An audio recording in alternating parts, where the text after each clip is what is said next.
একবার সূরা ইখলাস পড়লে 10 পারা কোরআন পড়ার সওয়াব হবে। 2 বার সূরা ইখলাস পড়লে 20 পারা কোরআন পড়ার সওয়াব আমলনামায় জমা হবে। 3 বার সূরা ইখলাস পড়লে খতমের সওয়াব হবে। 6 বার সূরা ইখলাস পড়লে 2 খতমের সওয়াব হবে। 9 বার সূরা ইখলাস পড়লে 3 খতম কোরআন পড়ার সওয়াব আমলনামায় জমা হবে। 10 বার এক বসায় সূরা ইখলাস 10 বার পড়লে আল্লাহর জান্নাতে আল্লাহ তাআলা বান্দাকে একটা প্রাসাদ নির্মাণ করে দিয়ে দিবে।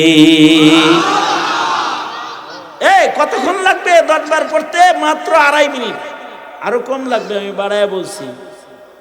12 সেকেন্ডে একবার সূরা ইখলাস পড়া যায়। 12 সেকেন্ড সময় লাগবে। 11 সেকেন্ডে একবার সূরা ইখলাস পড়া যাবে। 11 সেকেন্ডে যদি 12 সেকেন্ডে যদি একবার পড়া যায়, 10 বার পড়তে 2.5 মিনিট। 2.5 মিনিটে বাড়ি দলিল হইব জান্নাতের ভিতরে একটা প্রাসাদ। একটা বাড়ি বানাইতে কিরকম টাইম লাগে? 30 বছরেও একটা দোতলা বিল্ডিং বানানো যায় না। 10 বছর বিদেশ কইরা বাপের জানাজা হারায়া, মায়ের জানাজা হারায়া, মায়ের দাফন হারায়া একটা একতলা বাড়ি করছে। আর 2.5 মিনিটে সূরা ইখলাস পড়ছে 10 বার, জান্নাতে আল্লাহ প্রাসাদ দিয়ে দিয়েছে। পড়বেন ইনশাআল্লাহ, বলেন ইলমা। وقال النبي صلى الله عليه وسلم طلب العلم فريضة على كل مسلم أو كما قال عليه الصلاة والسلام اللهم صل على محمد وعلى آل محمد كما صليت على إبراهيم وعلى آل إبراهيم إنك حميد مجيد اللهم بارك على محمد وعلى آل محمد كما باركت على إبراهيم وعلى آل إبراهيم إنك حميد مجيد। مركز الشيخ আরশাদ আল মাদানী মাদ্রাসা মানিকনগর আয়োজিত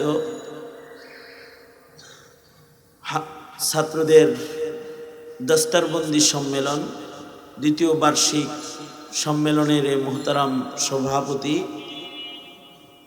উপস্থিত হাজরাত, বুজুর্গ, উলামায়ে কেরাম, সম্মুখপানে সমবেত দিন প্রিয়, ইসলাম প্রিয়, দিনদার, ইমানদার, মুমিন মুসলমান ভাইয়েরা, পর্দার আড়াল থেকে আলোচনায় শামিল মা বোনেরা,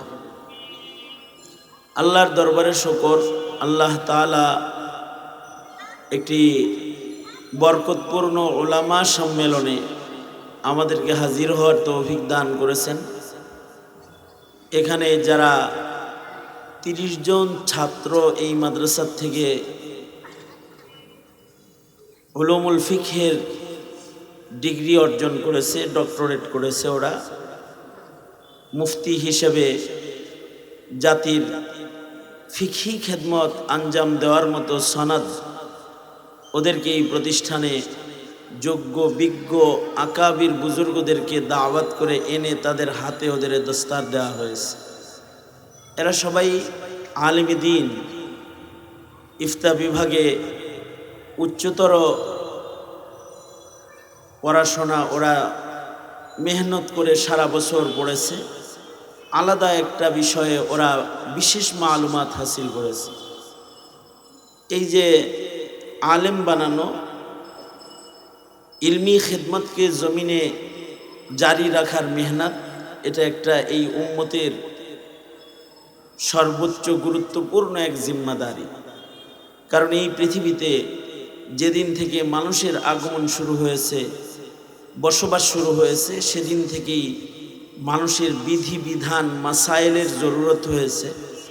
সঙ্গত কারণেই পৃথিবীর প্রথম মানুষকেও আল্লাহ তাআলা আলিম বানায়, শিক্ষক বানায়, পয়গম্বর বানায়, এই পৃথিবীর মানুষদেরকে শিক্ষা দেওয়ার জন্য নবী হিসেবে এই পৃথিবীতে মনোনীত করেছিলেন। আদম আলাইহিস সালাম যেমন পৃথিবীর প্রথম মানুষ ছিলেন, পৃথিবীর প্রথম নবী ছিলেন, পৃথিবীর প্রথম শিক্ষক ছিলেন। আদম আলাইহিস সালামের পরে আমাদের নবী পর্যন্ত লক্ষাধিক নবী রাসূল দুনিয়াতে এসেছেন। ওনারা সবাই জাতিকে মাসাইল, আহকাম এগুলো শিক্ষা দিয়েছেন। কিয়ামত পর্যন্ত এই শিক্ষার এই পদ্ধতি যেটা তালিম তাআল্লুম, এটা চালু থাকবে। একদল মানুষ কিয়ামত পর্যন্ত গঠন করা হবে যারা জাতিকে ইলমের আলো বিতরণ করবে। কারণ যদি ইলম না থাকে তাহলে আখলাক থাকবে না, ইলম না থাকলে ইবাদত থাকবে না, ইলম না থাকলে মনুষ্যত্ব থাকবে না। জাগতিক জ্ঞান আর ইলম যেটা নবীরা নিয়ে এসেছেন, দুইটার ভেতরে অনেক বড় ব্যবধান আছে। জাগতিক জ্ঞান আর ইলমে দ্বীন, আসমানি ইলম দুইটা এক না। জাগতিক জ্ঞানের কোনো স্থায়িত্ব নাই। এটা আজকে একরকম, কালকে আর এক রকম। আজকে ডারউইন, কালকে ট্রান্সজেন্ডার। এই পরিবর্তন হইতে থাকবে। সাত রং, রংধনু। এই আছে, এই নাই। নতুন নতুন গবেষণা আসে আর হঠাৎ করে আবার রংধনুর মতো এটা হারায়া যায়। এটা হলো জাগতিক জ্ঞান। 30 বছর আগের মানুষ যা পড়ালেখা করেছে এখন সেই পড়ালেখা নাই। 100 বছর আগের পড়ালেখা এখন নাই। নতুন ভিন্ন গবেষণার জগতে মানুষের পদচারণা হচ্ছে। এর কোনো স্থায়ী এক রং নাই, স্থায়িত্ব নাই। কিন্তু ইলমি দ্বীন যেটা আদম বাবা জানিয়ে আসছেন, সব নবীরা তাই নিয়ে আসছেন, এখনো ইলমি দ্বীন ওই রকমই আছে। 1500 বছর আগে রাসূল যা রেখে গেছে, এর কোনো পরিবর্ধন নাই। জাগতিক জ্ঞান ভুল প্রমাণিত হবে। কয়দিন পর পর শিক্ষা সিলেবাসে ভুল ঢুকে, আন্দোলন হয় আর পাতা ছিঁড়ে ফেলে দেয়, ভুল বের হয়। কিন্তু ইলমে দ্বীন যেটা কোরআনে কারীম, নবী পাকের হাদিস, এগুলোর উপরে সিহাতের সনদ লাগানো। কিতাবের শুরুতেই লেখা সহিহ বুখারী, বিশুদ্ধ কিতাব, আসাহুল কুতুব বাদা কিতাবিল্লাহ। কিতাবের শুরুতেই লেখা লা রাইবা ফি, ভুল টুল নাই, কিতাবের পাতা ছিঁড়াছিঁড়ি নাই। এই ইলম, কারণ এটা তো আল্লাহর দান, আল্লাহর পক্ষ থেকে জ্ঞান, এটার ভুল নাই। আরো জোরে বলেন, আরো জোরে বলেন। ইলমে দ্বীনের ভেতরে কি নাই? ভুল নাই। লা রাইবা ফির সনদ আছে। ইলমে দ্বীন যেটা, এটার উপরে বিশ্বাস রাখা ঈমান। কোরআন হাদিস এর উপরে যদি কারোর আস্থা না থাকে, বিশ্বাস না থাকে, তাহলে সে বেঈমান, তার ঈমান নাই। কিন্তু কেউ যদি জাগতিক জ্ঞানের উপরে ঈমান না রাখে, তাতে বেঈমান হইব না, দুনিয়ার আরাম থেকে একটু বঞ্চিত হইব আর কি।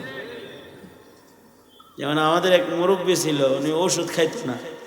এই হরতকি, বহেরা, তারপরে কি বলে বাসক পাতা, এই সেই সেচ্চা মিচ্চা যা পাইতো এগুলা খাইতো, নিম পাতা, এগুলা তার ওষুধ। যদি বলতাম যে ট্যাবলেট খান না, কয় ওটা ট্যাবলেট না, ওটা বিষ, ওগুলোর এফেক্ট আছে। আমি অত কাঁচা লোক না যে অসুখ ভালো করব আল্লাহ, আর সুন্নত ওষুধ খাইতে যায় বিষ খামু, অত বোকা আমি না। উনি বলতো, খায় নাই। কিছুদিন পরে উনি ভালো হইতো এইভাবে। দেখছো ভালো হয়েছি, আল্লাহ ভালো করছে না? হ্যাঁ করছে। তোমাদের মতো বিষ খায়া ভালো হয়েছি না। তার মানে মেডিকেল সায়েন্সের নতুন আমদানির উপরে তার কোনো ঈমান নাই। এই অ্যান্টিবায়োটিক, এই ঔষধ, ক্যাপসাল, এগুলোর উপরে ওনার ঈমান নাই। এই জন্য উনি হয়তো দুনিয়ায় কষ্ট করতে পারে, কিন্তু বেঈমান হবে না, বেঈমান হইব না। আমাদের এক মুরব্বী ছিল, ওনার ছেলেরা 3 তলা বিল্ডিং করছে, এসি লাগাইছে, কিন্তু সে কোনোদিন ওই বিল্ডিং এর ভিতরে শয় নাই। এই ভয়ে যদি নিচে শুই আর তালা শুদ্ধ ভাঙ্গে পড়ে, ওনার টেনশন। ইঞ্জিনিয়ারিং বিদ্যার উপরে ওনার কোনো ইমান নাই। উনি কয় ঘুমামো আর ভূমিকম্প পাইব, পুরাটা পড়লে আর বাঁচার কায়দা নেই। টিনের গলে থাকলে কমাস কম মরুম না ভূমিকম্পে। তার মানে ওনার এই রড, সিমেন্ট, বালি, পোড়া ইট, এই শিক্ষার উপরে ওনার কি নাই? ইমান নাই। উনি বিল্ডিংয়ে থাকে না। আরে 100 বছরের আগে ভাঙবো না, আপনার বয়স যাইব, ঘুমান। আমি নাই, বিশ্বাস করেছে। আমি এক মুরব্বীরে পাইছি, এক উকিল সাহেব আসতেছে, অ্যাডভোকেট সাহেব, উনি নাউজুবিল্লাহ পড়া শুরু করছে। নাউজুবিল্লাহ মিন যালিক, আস্তাগফিরুল্লাহ রাব্বি মিন কুল্লি যাম। কি এরকম এগুলো কি কোন আপনি? আউযুবিল্লাহ নাউজুবিল্লাহ। একজন শিক্ষিত লোক আসতেছে, কয় এটা একটা বাজে শিক্ষা। উনি কয়, ওনার কথা আমি নকল করতেছি। কেন? আরে এটা দিয়ে আদালত চলে আর আপনি এটার কোন বাজে শিক্ষা? কয় যে এই যে লোক যে আসতেছে, আমি ওনারে চিনি, হারা জনম মিথ্যা মামলা লইয়া উনি নড়াচড়া করে। 50 টাকার জিনিস 500 টাকা নিয়ে সত্তরে মিথ্যা বানায়, মিথ্যারে সত্য বানায়, মেজর মেজর কেস হাতে লয়। আর অনেক সময় এর যুক্তি দিয়ে এই নির্দোষকে দোষী বানায় ছাইরা দেয়। এর আমি চিনি, অথচ উনি জানে যে ওনার মক্কেল আসামি। যেই জ্ঞান দিয়া জানা মক্কেল আসামিকে নির্দোষ বানানোর চেষ্টা করা হয়, এটা একটি অপচেষ্টা ছাড়া অন্য আর কিছু নয়। সুতরাং এই শিক্ষার কোনো জরুরত নেই। এ কয় আমি আর একজনের কথা নকল করতেছি, কিন্তু নিজের থেকে কইতেছি না। কিন্তু তাহলে কেমনে বিচার করবে? কেমনে? আল্লাহ যেমনে কইছে হেমনে। চুরি করলে হাত কেটে দাও, জেনা করলে সঙ্গে সার করো, মদ খাইলে দৌড়া মারো, অপরাধ বন্ধ হয়ে যাবে। যুক্তি দিয়া তুমি চোরেরে নির্দোষ বানায় ছেড়ে দিবে, 10 দিন পরে পরে সে যায় আগে করছে চুরি, পরে করবে ডাকাতি। এই শিক্ষার কি দরকার তোমার? তার কথা এটা। তার মানে হলো জাগতিক জ্ঞান অস্বীকার করে কেউ বেঈমান হয় নাই। কিন্তু এখন যদি কেউ কয় যে কোরআনের একটা আয়াত মানি না, বলুন তো তার ঈমান আছে না নাই? জোরে আওয়াজ করে বলেন। যদি কেউ সহি হাদিসকে বলে এটা হাদিস নয়, মুনকিরে হাদিস হয়, তাইলে তার কি ঈমান আছে না নাই? নাই। জাগতিক জ্ঞানের উপরে বিশ্বাস রাখা জরুরি না, কিন্তু কোরআন হাদিসের উপরে বিশ্বাস রাখা কি জরুরি। যার বিশ্বাস নাই তার ঈমান নাই। তাহলে কোন ইলমের দাম বেশি হইল? যেটা অবিশ্বাস করলে ঈমান যায় না হেডা, না যেটা অবিশ্বাস করলে ঈমান যায় হেডা? হ্যাঁ,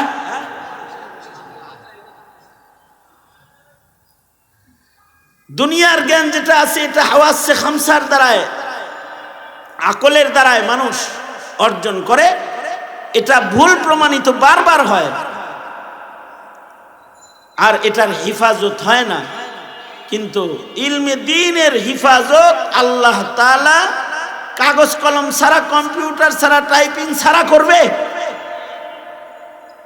আজকে যদি আল্লাহ না করুক মহাপ্লাবন হয়, সব কম্পিউটার শেষ, সব প্ল্যান প্রোগ্রাম শেষ, সব খাতা বই মনে করেন যে নূহ নবীর জমানার পানির নিচে গেছে। কথার কথা সবার সব জ্ঞান বিজ্ঞান শেষ। কিন্তু তখনও নৌকার ভিতরে 2-4 জন বয়ে থাকবো, যাদের সিনার ভেতরে কোরআন 30 পারাও আছে, হাদিস 7,000 হাদিস, 7 লক্ষ হাদিসও মুখস্থ আছে, ফিকার উসুলও মুখস্থ আছে, তাফসীরও মুখস্থ আছে, উসুলুল হাদিসও মুখস্থ আছে।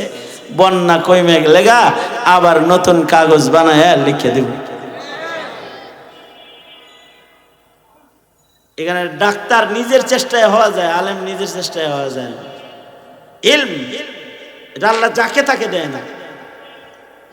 আল্লাহর রাসূল বলেন, আল্লাহ যার কল্যাণ চায় তাকে আল্লাহ ইলম দেয়। নিজের চেষ্টায় হাফেজ হওয়া যায় না। মান্নত মানছিল হাফেজ হইব, আজ মানে অনেক চেষ্টা করছে, আজ তো জিন্দিগি ফুরে হারাইছে, হাফেজ হইতে পারছে না। আছে না নাই? হ্যাঁ, আর হাফেজ বানানোর নিয়ত করে নাই, মক্তবে দিছে পড়তে, ওলা ডেলি যায় 3 পৃষ্ঠা করে মুখস্থ করতে করতে কোরআন শরীফ শেষ। আমি কিছুদিন আগে হাফেজদের পাগড়ি দিলাম, বেশ কয়েক মাস আগে একটা আইসে আমার কাছ থেকে পাগড়ি নিতে, এটা নাকের পানি ফুসুর ফুসুর করতেছে। আমি আর পাগড়ি মাথায় দিই আর হে এরম এরম করে খালি নাকের পানি উঠে নামে। তাই আমি বললাম এই এই এই কথা বলতেই ও এমনি একটা টান মারলো, এই জামাও মাখাইছে, হাতাও মাখাইছে, সব মাখাইছে। নাকের পানিটা কি দিয়ে মুছতে হবে, কিভাবে মুছতে হবে তাও জানে না। আমি হাফিজ সাহেব রেজে গেলাম, ইয়েদ আছে নি ওর? যা 17 জন পাগড়ি দিয়েছেন এর ভিতরে সবচেয়ে একেবারে সেই ঠোঁচ মার্কা একেবারে গোলমরিচ, এটা একেবারে ঝালওয়ালা হাফিজ হলে এটা একটা বলতে পারবেন না আপনি। অথচ ওর মা ওকে 500 টাকা দিয়ে বিশ্বাস করবে না, 500 টাকার নোট দিয়ে ওরে দোকানে পাঠাইবো না, টাকা দিয়ে দিব অন্য লোকের কাছে। ও যদি বিস্কুট খাইতে চায় তাহলে পাশের বাড়ির বেডি রে 500 টাকা দিবে, বাচ্চারে বলবে তোর আন্টির লোকে জায়গা কিনে দিব নে, 500 টাকা ওরে দিবে না। কেন? 500 টাকা সংরক্ষণের মতো যোগ্যতা ওর নাই। আপনি মা হইয়া বাবা হইয়া আপনার ছেলেটারে 500 টাকা দিয়ে বিশ্বাস করেন না, কিন্তু আল্লাহ 30 পারা কোরআন দিয়ে বিশ্বাস করে আলাইছে। কাগজের এক নোট আপনি দেন না, আর উনি 6666 মতান্তরে 30 পারা কোরআন 114 সূরা দিয়ে বিশ্বাস করছে, পুরাটা সিনার ভেতরে লেখা দিয়ে দিছে। যা এই পিচ্চি বাচ্চাকে দিয়ে দিছে। কে দিছে? জোরে আওয়াজ করে বলেন, কে দিছে? আল্লাহর দান।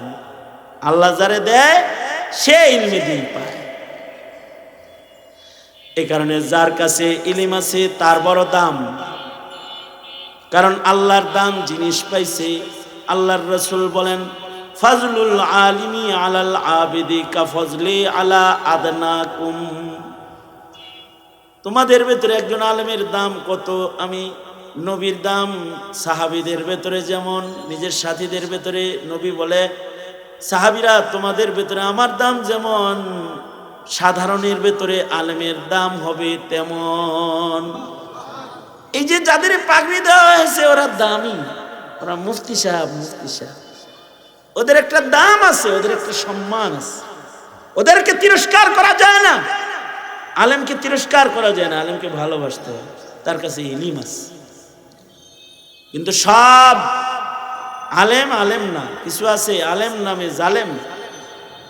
ফয়জি অনেক বড় আলেম ছিল, নুক্তা ছাড়া অক্ষর দিয়ে 30 পারা কোরআন শরীফের তাফসীর লিখছে। দারুল উলুম দেওবন্দ মাদ্রাসার লাইব্রেরির ভেতরে, পুরানা লাইব্রেরিতে ওই তাফসীরের খণ্ড আছে, গ্লাস দিয়ে আটকানো, দেখা যায়। মানে নুক্তাওয়ালা অক্ষর ব্যবহার করে নাই, তাফসীর লিখছে। তাহলে পাণ্ডিত্য কিরকম? কিন্তু সম্রাট আকবর রে দ্বীনে ইলাহি বানানোর বুদ্ধিটা ফয়জি দিছে। এই জন্য ইমাম মালিক বলে যার আমল আছে সে আলেম। লাইসাল ইলম বিকাসরাতির রিওয়ায়াত, অনেক জানলে ইলম না, যে মানে বেশি ওইটা হলো ইলম। এ কারণে জাগতিক জ্ঞান সব মানা যায় না। জাগতিক জ্ঞান শিখে মানুষ আমল করার জন্যে না। জাগতিক জ্ঞান সব নির্ভুল না, 1 নাম্বার। 2 নাম্বার, জাগতিক জ্ঞান শিখে সব আমল করা যায় না, এবং সব আমল করে না, খালি জানে, আমল করে না। কিন্তু ইলম যেটা, এটা জানার পরে কেউ যদি আমল না করে তাহলে আল্লাহ তাকে সবার আগে দোজখে ফেলবে। এটা আমল করার জন্য শিখতে হয়। ডাক্তার সাহেব রাজনীতি করে, জীবনে একটা রোগীও দেখে নেই, তাও দোষ হয় নাই। ইঞ্জিনিয়ার সাহেব অটো রিক্সা চালায়, জীবনে কোনোদিন মানে ওই যে মানে প্রাইভেট গাড়ি চালায়, ট্যাক্সি চালায়, পাঠাও গাড়ি চালায়, ইঞ্জিনিয়ার সাহেব, তারে কেউ কোনোদিন গালি দেয় নেই, তাও কয় ছেলেটা ইঞ্জিনিয়ার। উকিল সাহেব এলএলবি পাস, চাইলের দোকানদারি করে, চাইলের দোকানদার হইলে কি হইব? ফার্স্ট ক্লাস শিক্ষিত লোক, বদনাম হয় নাই, কিন্তু ইলম অর্জন করছে, আমল করে নাই। তো মানুষ তাকে বলে এটা আলেম না, এটা জালেম। কারণ ইলম হাসিল করে আমল করার জন্য, শুধু জানার জন্য না। এই কারণে আপনারা যারা মৌলবীরে যায় এখন, আমরাও জানি, আপনি জানেন তো, মানেন তো না, কচুটাও মানেন না। আপনি নামাজ পড়েন না, দাড়ি রাখেন না, টুপি পরেন না, ধর্মকর্ম করেন না, এখন জানি বুখারী শরীফে আমিও পড়ছি। জানার নাম ইলিম না, মানার নাম হলো ইলিম। রাগ হইছে? জানলেই এটার নাম ইলিম না, মানলে হলো ইলিম। এ কারণে আগের যুগের বড় আলেম যারা, তাদের আমলও বড় ছিল। যেমন জাননেওয়ালা বড় দুই একজন আলেমের নাম শোনেন। ইমামে আজম আবু হানিফা আলেম বড় ছিল, আমলও বড় ছিল। 40 বছর এশার ওযু দিয়া ফজরের নামাজ পড়ছে। সুবহানাল্লাহ। আগামীকাল বললেন, আরো আস্তে করে বলেন। খালি জানছে না মানছেও? 2 রাকাত নামাজে কোরআন শরীফ খতম করতো। সুবহানাল্লাহ, জোরে করে বলেন। এই ঠাকুরমার জুরির গল্প না, এই যে বলতেছি এটা ঠাকুরমার জুরির গল্প না। ইমাম আবু ইউসুফ রহমতুল্লাহ আলাইহি বড় আলেম, ইবাদত অনেক বড়। 200 রাকাত নফল নামাজ পড়তো ডেইলি, 200 রাকাত। হাফিজি হুজুর দেশের বড় আলেম ছিল আমার বাংলার। এক রাকাতে 12 পারা, 11 পারা, 10 পারা কোরআন শরীফের তিলাওয়াত করতো এক এক রাকাতে। আলেম বড়, আমলও বড়। শেখুল হাদিস আল্লামা আজিজুল হক রহমতুল্লাহ আলাইহি সারা রাত নামাজ পড়তো। মুফতি আমিনী রহমতুল্লাহ আলাইহি সারা রাত সেজদা দিয়ে কাঁদতো। শেষ রাত্রির কান্নার আওয়াজে লালবাগ মাদ্রাসার প্রতিটা ছাত্র চিৎকার করে কাঁদতো। আলেমে দ্বীন, ইলিম বড়, আমল বড়। মুজাদ্দিদ আলফি সানি রহমতুল্লাহ আলাইহি ডেইলি 1000 বার সূরা ইখলাস পড়তো। 1000 বার সূরা ইখলাস ডেইলি। আমি আপনি পড়ি, খতম তো পারেন না, তাই সূরা ইখলাস পড়েন, লাভ না লস? একবার সূরা ইখলাস পড়লে 10 পারা কোরআন পড়ার সওয়াব হবে। 2 বার সূরা ইখলাস পড়লে 20 পারা কোরআন পড়ার সওয়াব আমলনামায় জমা হবে। 3 বার সূরা ইখলাস পড়লে খতমের সওয়াব হবে। 6 বার সূরা ইখলাস পড়লে 2 খতমের সওয়াব হবে। 9 বার সূরা ইখলাস পড়লে 3 খতম কোরআন পড়ার সওয়াব আমলনামায় জমা হবে। 10 বার এক বসায় সূরা ইখলাস 10 বার পড়লে আল্লাহর জান্নাতে আল্লাহ তাআলা বান্দাকে একটা প্রাসাদ নির্মাণ করে দিয়ে দিবে। কতক্ষণ লাগবে 10 বার পড়তে? মাত্র 2.5 মিনিট, আরো কম লাগবে, আমি বাড়ায় বলছি। 12 সেকেন্ডে একবার সূরা ইখলাস পড়া যায়। 12 সেকেন্ড সময় লাগবে। 11 সেকেন্ডে একবার সূরা ইখলাস পড়া যাবে। 11 সেকেন্ডে যদি 12 সেকেন্ডে যদি একবার পড়া যায়, 10 বার পড়তে 2.5 মিনিট। 2.5 মিনিটে বাড়ি দলিল হইব জান্নাতের ভিতরে একটা প্রাসাদ। একটা বাড়ি বানাইতে কিরকম টাইম লাগে? 30 বছরেও একটা দোতলা বিল্ডিং বানানো যায় না। 10 বছর বিদেশ কইরা বাপের জানাজা হারায়া, মায়ের জানাজা হারায়া, মায়ের দাফন হারায়া একটা একতলা বাড়ি করছে। আর 2.5 মিনিটে সূরা ইখলাস পড়ছে 10 বার, জান্নাতে আল্লাহ প্রাসাদ দিয়ে দিয়েছে। পড়বেন ইনশাআল্লাহ, বলেন আল্লাহর নাম বেশি বেশি নিবেন। মুজাদ্দিদ আলফি সানি রহমতুল্লাহ আলাইহি 1000 বার সূরা ইখলাস পড়তেন। আর ইমামে আবু ইউসুফ রহমতুল্লাহ আলাইহি ডেইলি 12000 বার বিসমিল্লাহ পড়তো। খালি 12000 বার বিসমিল্লাহ, 12000 বার। 1000 বার লা ইলাহা ইল্লাল্লাহ, লা ইলাহা ইল্লাল্লাহ। 1000 বার শুকরের কালিমা পড়তো। 1000 বার আল্লাহর বরত্ব বলতো। হার জিকির 1000 বার করে করতো। 12 তাসবির জিকির বুজুর্গরা ছোট করে দিয়ে গেছে। তাও পারেন না, তাহলে 6 তাসবির জিকির শিখিয়ে দিয়ে গেছে। 100 বার সুবহানাল্লাহ, 100 বার আলহামদুলিল্লাহ, 100 বার লা ইলাহা ইল্লাল্লাহ, 100 বার আল্লাহু আকবার, 100 বার ইস্তিগফার আস্তাগফিরুল্লাহ, 100 বার দরুদ শরীফ, বাস 600 বার। এটা করেন। কিছু আমল করা, কিছু আমল শিখার জন্য দাওরা পাস করা লাগবে না, মুফতি পাশও করণ লাগবে না। যান একটা চিল্লা লাগান গা, আমল ঠিক হয়ে যাবে। কারণ ইলিম পাইবেন, আমল সহি হয়ে যাবে। কিছু ইলম পাওয়া যাইবেন, তালাবুল ইলমি ফারিদাতুন আলা কুল্লি মুসলিম, এইটা আদায় হয়ে যাবে, একটা চিল্লা লাগান না। ইলম শিখলে রং পাল্টা যায়, ইবাদত করার যোগ্যতা এসে যায়। আমি একবার বাসে যাইতেছি, আমার পাশে একজন বসা, হেরে দেখা মনে হয় যে কোনো মাদ্রাসার শায়খুল হাদিস সাহেব হইব। তা আমি ওনারে জিগাইলাম, ভাইজান কোন মাদ্রাসার খাদেম আপনি? একসাথে যাইতেছি, বোবার মতো বয়ে থাকলে তো আর হয় না, বলবো যে হুজুর কথা কয় না। তো উনি কয় ইন্না লিল্লাহি হুজুর আমি আলেম না। কয় যে হুজুর আমি কিন্তু আপনারে চিনি। আমি তো চিনেন, কথা কন না কেন? ডরে কই না। আমি বলতে আপনার এই তো আলেম আলেম লাগে, আমার তো অল্প কয়টা দাড়ি, আপনার তো জি বিশাল বাগান। হুজুর আমি 3 চিল্লার সাথী, সরকারি চাকরি করতাম, রিটায়ার্ডে আছি। 3 চিল্লার সাথী, 3 চিল্লা লাগায় তো আপনার পুরা মুফতি সাহেব লাগে। এই কথা বলছি যখন এই লোক কান্দে আমারে বলে কি, হুজুর আপনি যেমন আমারে ভুলে মুফতি সাহেব মনে করতেছেন, হাসরে যদি ফেরেশতারা এরকম ভুলটা করতো তাহলে আমার জান্নাত যাওয়াটা সহজ হয়ে যেত। আমি বললাম যে ভয় নাই, আল্লাহর রাসূল বলেছেন মান তাশাব্বাহা বিকাউমিন ফাহুয়া মিনহুম।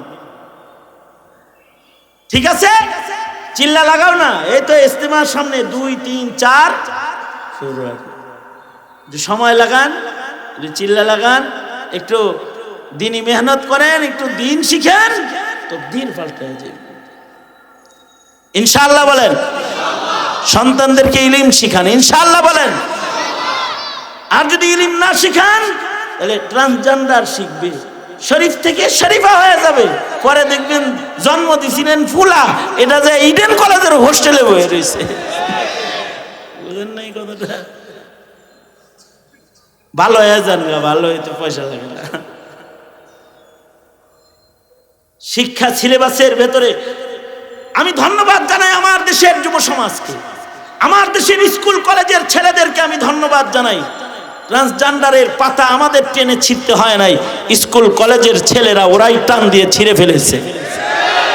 আর ওরা বলে দিয়েছে এটা শিক্ষা না, এটা কুশিক্ষা, এটা সমকামিতা শিখায়, এটা জেনা ব্যভিচার শিখায়, এটা হারামজাদা জন্মগ্রহণ করার রাস্তা দেখায়। সুতরাং হুঁশিয়ার, যদি দিন না শিখান তো সন্তানগুলা নষ্ট হয়ে যাবে। দিন শিখাবেন ইনশাআল্লাহ বলেন। আলেমের কদর করবেন, ইলমের কদর করবেন ইনশাআল্লাহ। বহুত আকাবির হযরত বুজুর্গগণ তশরীফ এনেছেন। আমি এই কয়টা কথা বললাম। ইমরানুল বারি সিরাজি দামাত বরকাতুহুম, আমার দেওয়ানার হজরতের খলিফা, আমি খুব মহাব্বত করি, আদর করি, ভালোবাসি, স্নেহের ছোট ভাই। আল্লাহ তাআলা তার দিন দিন তারাক্কি উন্নতি দান করেন। আকাবির হযরত আজকে যারা তশরীফ এনেছেন তাদের থেকে আমাদেরকে উপকৃত হওয়ার তৌফিক আল্লাহ দান করেন। জমে বসে তাদের কিছু কথা শুনেন তো আল্লাহ তাআলা বারাকা দান করবেন। ওয়া আখিরু দাওয়ানা আলহামদুলিল্লাহি রাব্বিল আলামিন। আসসালামু আলাইকুম।